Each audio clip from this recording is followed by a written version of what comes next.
다음에 이철규 의원님. 네.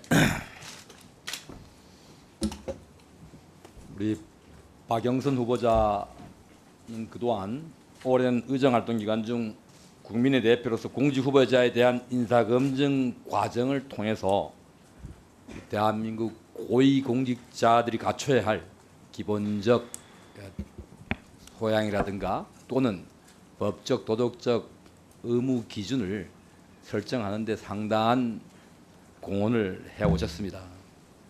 청문 대상자의 청문에 임하는 자세에서부터 공직 또는 사생활에서의 지켜야 할 규범적 기준도 설파해 오셨고, 그 기준에 따라서 많은 후보자들이 검증을 통과하지 못하고 낙마한 사례도 다수 있습니다. 그러나 이번 인사청문회를 준비하면서 우리 후보자께서 평소 인사청문에 대해 임하는 후보자들의 의무, 도리에 대해서 그토록 요구하셨던 내용들을 하도 이행하지 않는 모습을 보면서 참으로 실망스럽기 그지없습니다. 이렇게가 되면은 인사청문회는 결코 형해화되고 말 것입니다. 후보자께서는 자료를 제출하지 않는 것은 물론이고 적극적으로 이 자료 제출을 방해까지 하셨습니다.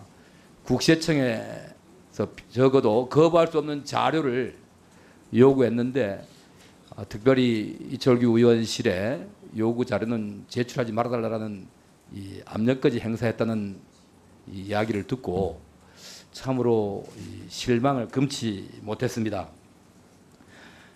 아마 지난번 모 방송사에서 배우자께서 보유하고 계시는 일본 동경 소재 아파트와 관련된 자료, 또 아마 세금 관련 부분, 또 취득 과정에 대한 자료를 요구했는데 이 부분이 사생활 영역이다 또는 개인 비밀이다 해서 제출되지 못한다면은 이 인사청문회는 할 의미가 없다 생각합니다.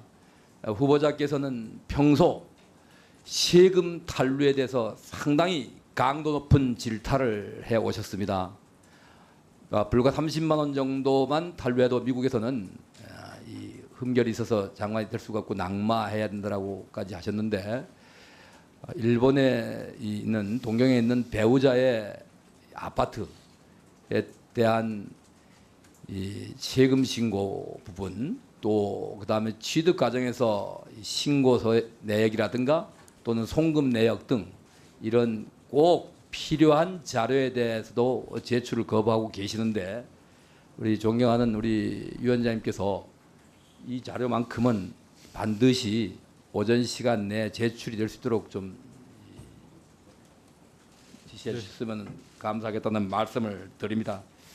또한 우리 배우자가 그동안 본인이 공적으로 해외 출입국한 기록, 또 그 외에 또 사무실에서 지금 쓰고 있는 자동차의 사용 대금 지불 내역을 요구했습니다. 공교롭게도 이 지출 항목을 보다 보니까 동시에 여러 대에 대한 지출이 이루어진 게 있기 때문에 이런 것이 왜 여러 대의 렌트 비용이 지출됐는가 확인하고자 했음에도 불구하고 제출을 해주지 않고 있습니다. 특별히 사생활의 영역에 속해서 비밀이 지켜져 있다면은 자료를 요구하지 않겠습니다. 그렇지만 적어도 공직 후보자로서 당연히 국민들로부터 검증받아야 할 영역이라고 생각되기 때문에 요구드리는 겁니다. 우리 여당 의원님들께서 우리 어느 의원님께서 요구하신지 모르지만은 극히 일부분 한두 가지 항목을 가지고 마치 국회의원들이 많은 무자비하게 사생활과 관련된 이런 망신주기 자료를 요구한 것처럼 이렇게 표현하신 데 대해서는 유감을 표명합니다. 네. 이상입니다. 예, 수고하셨습니다. 다음에는 위성건 의원님. 네, 위성건 의원입니다. 우선 그 회의가 좀 위원들께서 회의할 수 있는 분위기를 조성해 주는 게 위원장님의 몫이라고 생각을 합니다. 위원장님 앞서 이제 보좌관이 피켓을 들거나 이것은 회의장에서 있을 수 없는 행위라고 생각이 되어집니다. 제가 볼 때는. 그래서 앞으로 그런 일들이 없도록 조치를 좀 취해 주시고요. 앞서 야당 의원님들께서 후보자의 자료 제출을 가지고 이렇게 문제를 삼으셨고, 이렇게 많은 부분이 그 지금 뭐 피켓도 이렇게 걸어놓고 해서 자료 제출을 거부해서 실질로 박영선을 거부하겠다 하고 있는데, 제가 볼 때는 제가 자유한국당에 미제출한 자료 목록을 좀 받아봤습니다. 받아봤더니 실제 자질과 도덕성을 검증하기 위한 것인지 아니면 앞서 우리 이철규 의원님께서 말씀하신 망신 주기를 위해서 자료를 요청한 것인지를 확인할 수가 없습니다.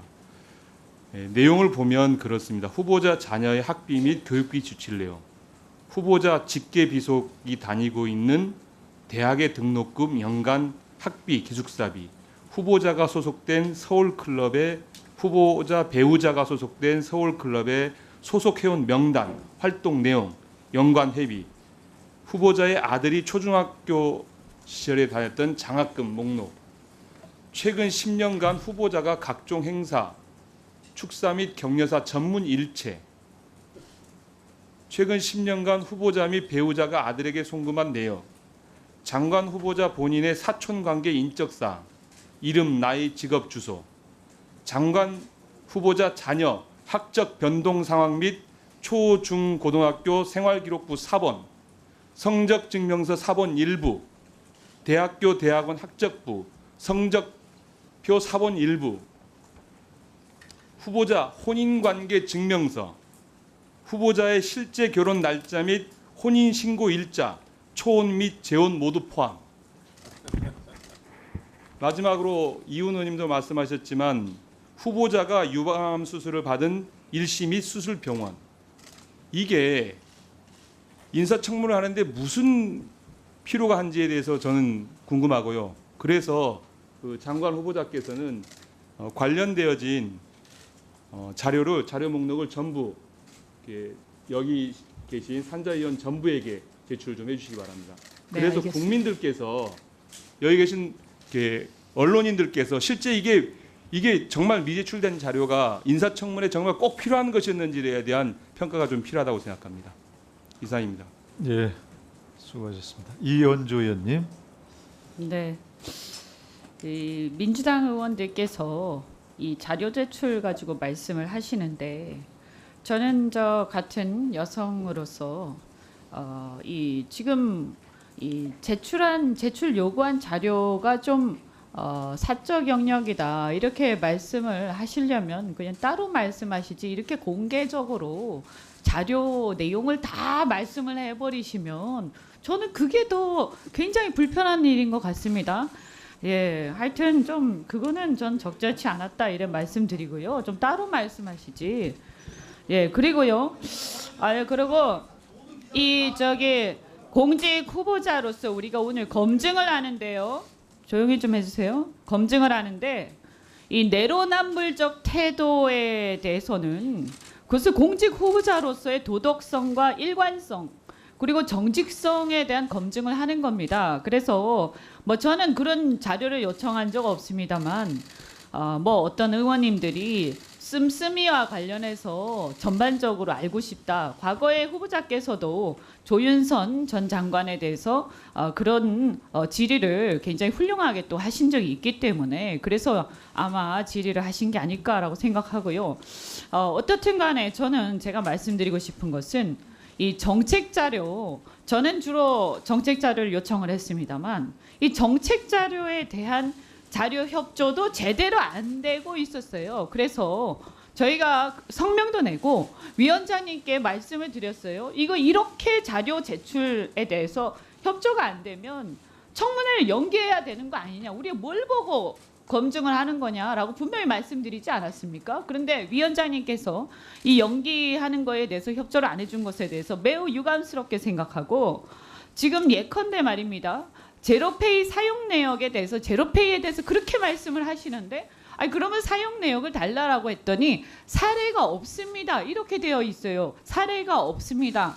이게 사용 내역입니까? 그리고 이 지금 그 외에도요. 3월 16일 날 보도 자료를 통해서 정책 언론 플레이를 하면서 예전부터 중소기업 관련법 총 49건을 대표 발의했기 때문에 중소기업에 대한 전문성이 있다 이렇게 선전을 하셨어요.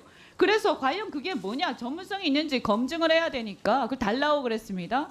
그런데 그것이요 어제까지도 안 왔어요. 어제까지도 하도 답답해서 우리 방의 의원실 보좌진들이 의원실 박영선 의원실까지 찾아가서 얘기했는데도 안 왔어요. 이게 도대체 자기가 본인이 대표 발의한 법안 내용에 대해서 주는 게 뭐가 그렇게 어렵습니까?